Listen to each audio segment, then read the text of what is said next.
wabarakatuh. Sampurasun. Tepangkeun abdi sareng rencangan ti kelompok hiji dina waket ayeuna abdi bade ngadugikeun materi tentang sintaksis. Nah, satu acana aya nu terang teu naon ari sintaksis teh. Oh, henteu terang. Sawios. Pami henteu terang dina waket ayeuna abdi bade mertelakeun naon ari sintaksis. Sintaksis nyaeta tata kalimah.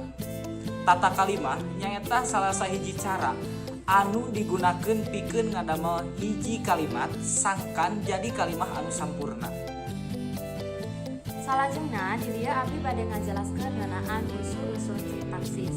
Nah, dina sintaksis ngandung 4 unsur pikeun yang ngawangun hiji kalimah anu sampurna. Unsur anu kahiji nyaeta jejer. Naon ari jejer?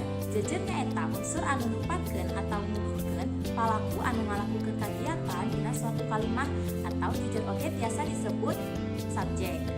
Unsur nu kadua nyaeta caritaan. Caritaan nyaeta unsur anu nuduhkeun atau ngajelaskeun tindakan anu dilakukeun ku pelaku atau tiasa oge disebut predikat. Anu katilu aya unsur udagan. Naon unsur udagan? Unsur udagan nyaeta unsur anu nuduhkeun atawa nepatkeun sasaran tina tindakan anu dilakukeun ku si pelaku. Saterasna unsur anu kaopat nyaeta katerangan. Katerangan nyaeta unsur anu ngajelaskeun suatu peristiwa.